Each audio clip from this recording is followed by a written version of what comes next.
Imparando Italiano. As I've stated in my previous video, English was a part of my degree in college. The other half was dedicated to Italian. Italian is such a passionate language. It has such a conjugation of lovely sounds in every word. Like for example, avere culo. Would you imagine that passionate sentence means to have an ass? Or in the phrase, volere le botte piene, la moglie ubriaca, which means to want a full bottle and the wife drunk. See, a very passionate language. A thing that happened a lot to me ever since I got accepted into college. For a degree called Modern Languages, the course doesn't really offer that much variety of languages to study, so situations like this would eventually happen. Oh, so you got accepted into college? Good job! So what languages are you going to study anyway? If your degree is called Modern Languages, then you obviously are going to study Russian, Chinese, Japanese, and Korean, right? No, actually I'm studying English and Italian. Those aren't modern languages. And English and Italian, lol, don't you already know how to speak English? And why the hell are you studying Italian anyway? All you need to do is pasta and the pizza and the mamma mia, eh? Now pause. Do you have any idea how lame you sound doing that? These stereotypes are so incredibly lame. If a person's first reaction to you studying Italian is this, then that person is a red flag. Okay, let's move on. Studying Italian didn't really start in college. It started in my final week of high school. The school psychologist came in saying, "Yo, no one signed up for Erasmus. Anyone else want to go? It starts in September." I rose my hand and just like that, boom, Italy for 3 months. Being Portuguese, Italy feels like it offers everything that Portugal has to offer, only bigger and with less codfish.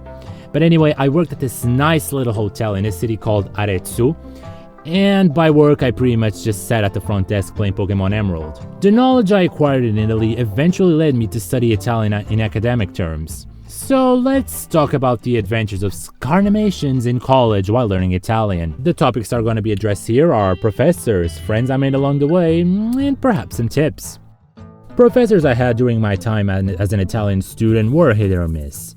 The misses were either the embodiment of that jolly fat Italian uncle that was always in a good mood and is a joy to be around at family gatherings, but on the flip side they are that same uncle that can stab you in the back if you aren't paying attention. Give me a reason for why you've done this! I needed 1 point!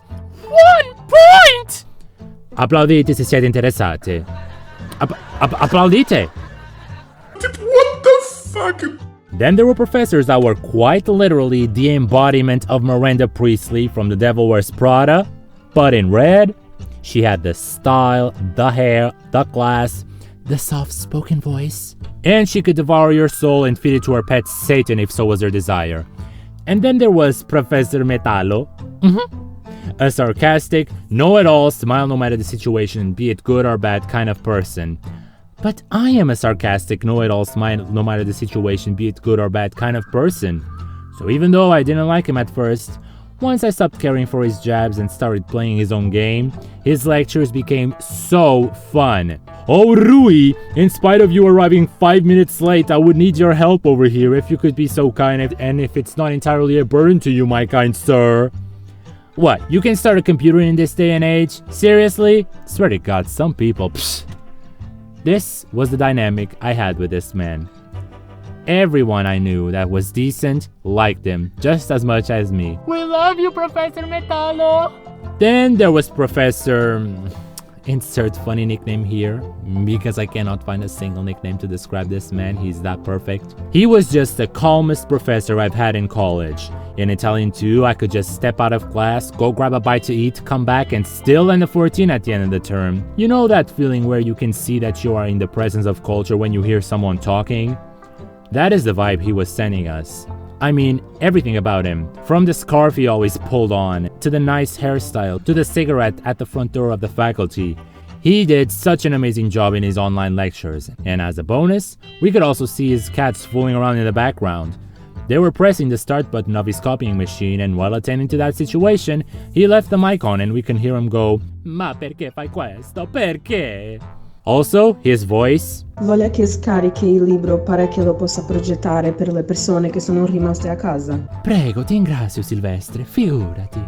And finally, for professors I had this nice little goddess of a woman, questa dea! She was absolutely my favorite teacher of all time, for as long as I've studied. And I said that to her face, many times. And yet, I had my worst grade in Italian with her. Oh well, situations. But yeah, that takes care of lectures I had. It's good to remember the good ones, and the respectable ones. Let's move on to amici. One thing to understand from these 6 levels of Italian is that anyone from the faculty can sign up to learn this language. But my degree is the only one that mandatorily requires us to go through all its 6 levels.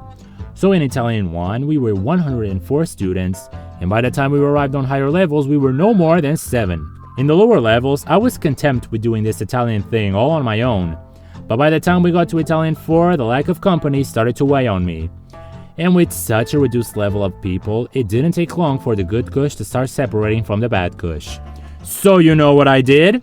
Once the lockdown was lifted in Portugal, I rounded up all the good kushes from my Italian class and invited them for dinner. And following the theme, I made them risotto and even made dessert, cheesecake. My cheesecake was popular in college. And from there, we just never stopped. Let me introduce you to all of them. So this guy right here, this is Tusla. He was done with our BS way before we met him. And he had one of the biggest resting bitch faces I've ever came across. Seriously, the first time he actually smiled at me was around the 2nd term of our freshman year. But once I actually started to get to know him, I realized that he was just the nicest crunchy roll I've ever known. He has lived in Portugal for a very long time, but he is actually from Moldova. And real quick, can we just take a moment to appreciate how we say that Italy is a boot when Moldova exists as well? Look at it! It's so puny and cute and an adorable little boot. Moldova. A country like that is bound to be known for its noble accomplishments in... Oh!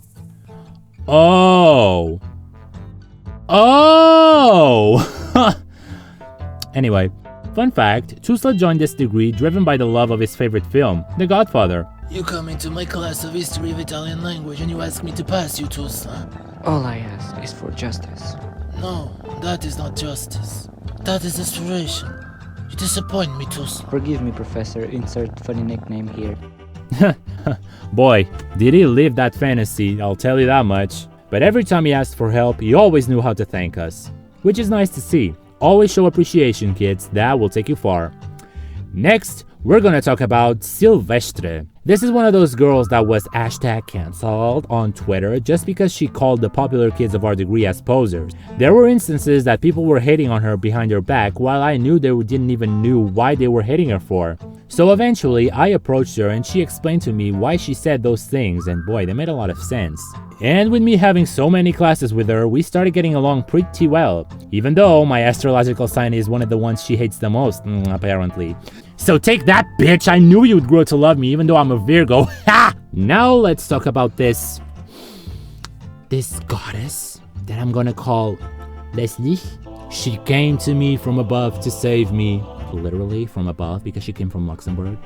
She's a Portuguese immigrant and she decided to come back to Portugal to study Portuguese and Italian. And while that sounds kinda dumb, she came in here to kick butts and take names. Her grades were far superior to all of ours, in 2 languages she hadn't studied previously, mind you. She was always quiet and I only started noticing she existed around Italian 3. But after struggling through 1 class of history of Italian language together, we became good friends. Also, my cheesecake was a religion, FYI. We also had this girl called Eddie. We all loved her, but I totally forgot to invite her for that dinner I put together and felt bad. She also had some great grades, and every time we hung out, she would always be on a jolly mood, which made her a joy to be around.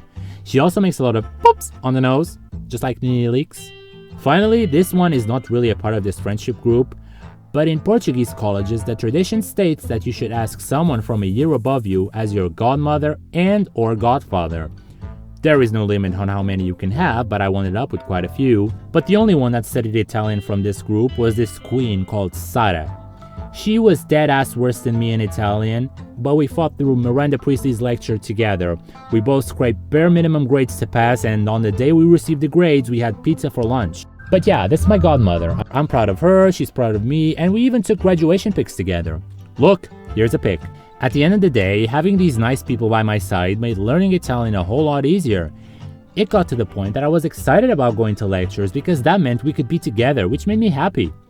Also, on my last semester of college, in my house started living a nice Italian couple that helped me in so many ways with this language. Be them legal and illegal. Grazie Nico and V, mi ho dimenticato da parlare di voi, ma lo ho fatto verso la fine del video. So yeah, my tips for learning a new language are: surround yourself with the culture, build a nice support system, don't do it alone, and remember, a language must be learned, not taught. Oh, and don't do the gestures of those are lame. So, taking a page out of the Jaden Animations book, I've asked all the friends I've mentioned in this video to say a few words about what it was like to study with me. Granted, their audio quality is not as good as mine because they don't have a microphone like I do. But yeah, they took some time to say a few words, so let's hear them. And by the way, my name is Rui, R-U-I. I've said my name a few times before, but it's just to make sense. Hi, my name is Sarah. Rui and I met in college. He's one of my godsons, and we also study Italian together. What I love the most about studying with him is how he's always pushing others not to quit. It's very inspiring, and I owe him a lot for that.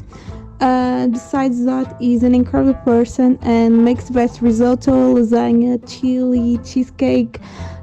He's the best cooker I've ever met. Anyway, thank you for watching. Hi, my name is Silvestre, and I got to meet Rui at college, and it was a pleasure of mine. We've been friends since then, and I hope we continue to be friends. College was a lot more fun because of him, and I'm glad I get to say hi to you guys. So, hi and bye. Yo, what's up? Yo, what's up? Yo, what's up? It's your boy, Awa, back at it again with a brand new video. Hey man, Rui was, I thought he was the cringiest person I've ever met when I met him. And, but yeah, soon after we became very close friends, and I realized that his cringy ways are what makes him special. So yeah, f*** you, Rui. I love you. Hi, I'm Eddie. I noticed Rui as soon as we started having classes together. He constantly came up with well-put jokes, involving whomever, and after some time I understood how approachable and friendly he was. I really appreciate him for basically deciding we should all get along and easily bringing us together, actually. He is the king of Wealthy Flame, the nicknames master, and most importantly, he is that caring friend who always walks everyone home at the end of the night. Hi, I'm Leslie, the girl from Luxembourg, and I just wanted to say that I'm only friends with Rui because he cooks for us and his cheesecake is the best cheesecake I've ever eaten. The bestest. So I hope you guys liked the video. Bye!